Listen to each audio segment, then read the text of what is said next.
Hi hello నమస్తే నేను మీ ప్రశాంతి. సాయి కుమారి aunty food court ద్వారా ఎంత ఫేమస్ అయ్యారో మనందరికీ తెలిసిందే. ఇప్పుడు రెండు తెలుగు రాష్ట్రాల్లో ఆంటీ పేరు చెబితే తెలియని వారు ఉండరేమో నాకు తెలిసినంత వరకు అయితే. కానీ ఎంత తొందరగా అయితే ఫేమస్ అయ్యారో అంతే తొందరగా కష్టాలు కూడా వెనకే వచ్చాయి. సో ఆంటీ ఏ వ్యాపారాన్ని అయితే నడిపిస్తున్నారో నిన్న ఆ షాప్ని క్లోజ్ చేపించారు ట్రాఫిక్ పోలీసులు. ట్రాఫిక్కి అంతరాయం కలుగుతోందన్న ఒక్క కారణం చేత ఆంటీ షాప్ని క్లోజ్ చేయించారు. ఆ విషయం మీద మాట్లాడడానికి సాయి కుమారి ఆంటీ, అలాగే వాళ్ళ ఆయన బాబ్జీ అంకుల్ ఇప్పుడు మనతో ఉన్నారు. సో వారితో అయితే ఒకసారి మాట్లాడేద్దాం. నమస్తే ఆంటీ, ఎలా ఉన్నారు? ఎలా ఉన్నారు అనే ప్రశ్న ఇప్పుడు నేను వేయకూడదేమో నాకు తెలిసినంత వరకు. చాలా సంతోషంగా ఉన్నారు. ఓకే, యాక్చువల్గా మాట్లాడుకోవాలి అంటే ఆంటీ, మీడియా వల్లే మీరు ఫేమస్ అయ్యారు అని అన్నారు. సో మరి అనుకోవచ్చా మీడియా వల్లే కష్టాలు కూడా వచ్చాయి ఏమో అని?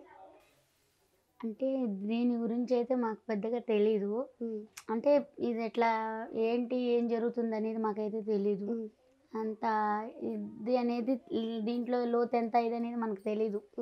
కాకపోతే పబ్లిక్ కస్టమర్స్ చెప్పడం అయితే ఎంత మీడియా వాళ్ళు వల్ల ఎంత మంచి ఉందో అంత లాభం ఉంది ఇదని చెప్పడం జరిగింది. మాకైతే తెలీదు. ఓకే, అంటే ఇప్పుడు మీ ఒపీనియన్ ప్రకారం మీడియా వల్ల అంటే మంచి జరిగిందా చెడు జరిగింది అనుకుంటున్నారా? మంచిగా జరిగింది. మంచి జరిగింది అంతేనా? అంటే మరి ఏ మీడియాలో అయితే మీరు ఫేమస్ అయ్యారో మళ్ళీ అది వల్లే కదా చాలా వరకు మీరు అక్కడ ఎంతమంది అయితే వచ్చారో అక్కడ ఒక 20 మంది తినేవాళ్ళు ఉంటే ఒక 30 మంది మీడియా వాళ్ళే ఉన్నారు. సో అది ఒక గుంపు అయిపోయింది. ఆ గుంపు వల్ల ట్రాఫిక్ పోలీసులు ఏమనుకున్నారంటే అనవసరమైన రష్ క్రియేట్ అయిపోతుంది అనుకున్నారు. అంత ముందు కూడా వీడియోలు తీశారు చేశారు, కానీ ఇంత ఇదిగా ఎప్పుడు లేదు. కాకపోతే ఇది ఎప్పుడైతే ₹1000 2 లివర్లు అన్నది ఎప్పుడైతే ఆంటీ ద్వారాగా వచ్చిందో దానివల్ల అయిపోయిన సంగతి కూడా మనకు అర్థం కాలేదు. మీకు అప్పుడు కూడా అర్థం కాలే. మాకు 10 రోజుల నుంచే అది మేము తెలుసుకునే లోపల అంతా జరిగింది. అది ఫోన్లు పట్టుకుని వస్తున్నారు, ఫోటోలు దిగుతున్నారు, అందరూ వీడియోలు తీసుకుంటున్నారు.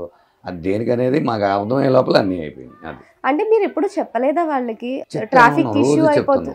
రోజు చెప్తున్నాం, తీసేటప్పుడు కూడా చెప్తున్నాం. ట్రాఫిక్ ఇబ్బంది పడుతున్నారు, ఇదేదో సినిమా లాగా క్రియేట్ చేసినట్టుగా ఉంటుంది, వెళ్ళే వాళ్ళు కూడా ఆఫీస్ వస్తున్నారు అని కూడా చెప్పాము. ముందు కూడా ఆంటీ కూడా చెప్తాను ఉండేది, నేను మా పక్క నుంచి చెప్తా ఉంటాను, కొద్దిగా దయచేసి కోఆపరేట్ చేయండి అవును ఉంటే. తర్వాత లాస్ట్లో 3 ఆ టైంలో ఆంటీ గారు ఖాళీగా ఉంటారు, అప్పుడు చేసుకోండి అని చెప్తానే ఉంటున్నాను. వాళ్ళు అట్లా కాకుండా గిరాకుల్లోనే వచ్చేసేసి అది చేయటం అది అయిపోయింది. ఓకే, దానివల్ల ఇష్యూ అయిందంటారా? షాపు క్లోజ్ చేయించేంత పరిస్థితి వచ్చిందంటారా? ఇక ట్రాఫిక్ అంతా హెవీ అయిపోయింది కదా, ఇప్పుడు దానివల్ల అని చెప్పలేము, దానివల్ల కాదని చెప్పలేము. అట్లా ఉంది మా పరిస్థితి. ఓకే, షాపు రీఓపెన్ జరుగుతుంది అని చెప్పారు. యాక్చువల్గా సీఎం ఆఫీస్ నుంచి కూడా కాల్ వచ్చింది మీకు అన్నారు, నిజమేనా అది? ఎవరు కాల్ చేశారు? సీఎం ఆఫీస్ నుంచి కాల్ చేశారు. తర్వాత చేసి మాట్లాడి ఇట్లా చెప్పారు, ధైర్యం చెప్పారు. ఎవరు ఫోన్ చేశారు అంకుల్? వాళ్ళ తాలూకా అదే సీఎం గారి తాలూకా పిఏనో మరి తెలియదు, అలా ఫోన్ వచ్చింది, చెప్పి ధైర్యం చెప్పి మీరు ఏం కంగారు పడవద్దు, షాప్ ఓపెన్ అవుద్దని చెప్పారు. కృతజ్ఞతలు తెలుపుకుంటున్నాం సీఎం రేవంత్ రెడ్డి గారికి. ఇద్దరం కలిసి మేము ఎప్పుడు ఆయన మా ఇంట్లో దేవుడికి ఆయన పాలన ఎప్పుడు ఇలాగే ఉండాలి. ఆయనకి మేము ఎప్పుడు రుణపడి ఉంటాము. ఇక మా ఇంట్లో దేవుడు అంటే ఆయనే. ఇక ఆంటీ నార్మల్గా మాట్లాడుకోవాలి అంటే మీకు ట్రాఫిక్ ఇష్యూ అంతకు ముందు నుంచి కూడా ఉంది. నిజం చెప్పాలి అంటే చాలా రోజుల నుంచి ట్రాఫిక్ ఇష్యూ నడుస్తూనే ఉంది. నాకు తెలిసి మీరు అన్నట్టు ఒక 10 రోజుల నుంచి జరుగుతూనే ఉంది. మరి ఈ 10 రోజుల్లో ఎప్పుడూ లేని ప్రాబ్లం నిన్నే ఎందుకు వచ్చింది? తెలీదు. సడన్గా వచ్చి ఇలా అయిపోతుంది తీసేయండి అది ఇది అని చెప్పడానికి రీజన్ ఏంటనుకుంటున్నారు మీరు? తెలియదు. వచ్చారు, ఆపారు, తీసుకెళ్ళారు. అంటే నిన్న బండి సీజ్ చేశారు అన్నారు కదా, అంటే ఆ బండి సీజ్ చేసేసారు, అసలు ఫుడ్ కూడా తింపనివ్వలేదా? అడిగాను, దాంట్లో పెద్ద ఒక ఆయన ఉన్నారు, ఇది సార్ ఇట్లా సార్ అంటే అందరినీ దింపుకొని ఇచ్చారు. మమ్మల్ని దింపుకొని పోయేటప్పుడు కొంచెం బాధ అనిపించింది. దాంట్లో అడిగాము సార్ అని అంటే పాపం దాంట్లో పెద్ద ఆయన ఒక ఆయన ఉన్నారు, ఆయన ఇక సరే పెద్ద సార్ ఉన్నారు ఇక దింపుకోమని ఇక వెళ్ళారు. లోపల ఇంకొక ఆయన వచ్చి ఇక బ్యాన్ వేసుకుని వెళ్ళిపోయారు.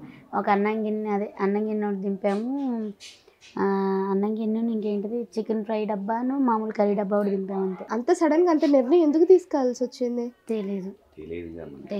ఆ, అంటే కంప్లైంట్ ఇచ్చారని చెప్పారు మా మీద, మా కంప్లైంట్ వచ్చింది మేము యాక్షన్ తీసుకున్నాం అన్నారు.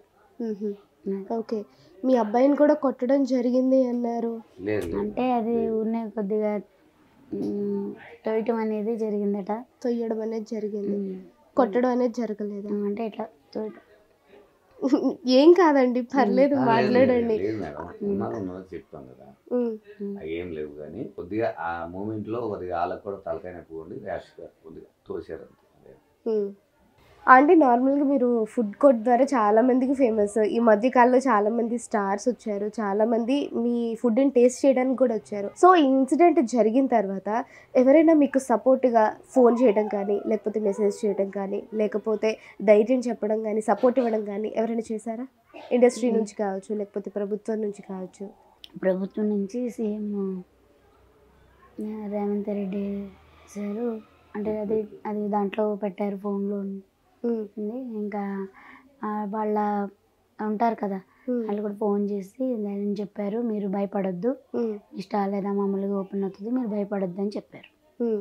సపోర్ట్ ఉంటుంది, మంచిగా వ్యాపారం చేసుకోవచ్చు, ట్రాఫిక్ ప్రాబ్లం అది లేకుండా మేము కూడా చూసుకుంటే బాగుంటుంది అని చెప్పి ఇంకా అనుకుంటున్నాం మేము. ఓకే. ఫిల్మ్ ఇండస్ట్రీ నుంచి ఎవరైనా చేశారా? ఆయన సందీప్ కిషన్ గారు, సందీప్ కిషన్ గారు ఫోన్లో పెట్టి కాల్ చేశారా? లేకపోతే నార్మల్గా కాల్ కూడా చేస్తారు, అంటే ఉంటారు కదా వాళ్ళతో కూడా మేనేజర్ చేసి కాల్ చేస్తారు. నేను సపోర్ట్ చేస్తాను, మీరు భయపడకండి అని చెప్పి ఆయన కూడా సపోర్ట్ చేస్తారు. ఓకే. సందీప్ కృష్ణ గారికి కూడా కృతజ్ఞతలు. సందీప్ కృష్ణ గారికి కూడా నిజంగా అందరికీ థ్యాంక్ యూ. మీ మాటల్లో చాలా నీరసంగా అనిపిస్తుంది. యాక్చువల్గా చెప్పాలి అంటే పొద్దున్న నుంచి ఇంటర్వ్యూస్ ఇస్తూనే ఉన్నారంటే కదా.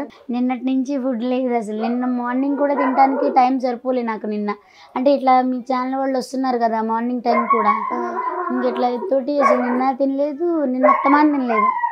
నిన్న ఇంకా అట్లా జరిగింది. ఇక నాకు మొత్తం అది ఏంటంటే ఇక ప్రాణం ఎలానో అయిపోయింది అట్లా.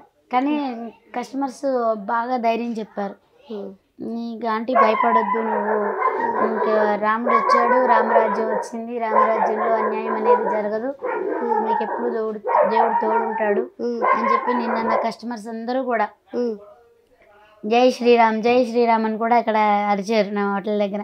నిజంగా రాముడు ఉన్నాడు, రాముడు ఎవరో కాదు మన సీఎం రేవంత్ రెడ్డి గారు. Thank you sir, thank you very much. ఆయనకి ఎప్పుడు నేను రుణపడి ఉంటాను.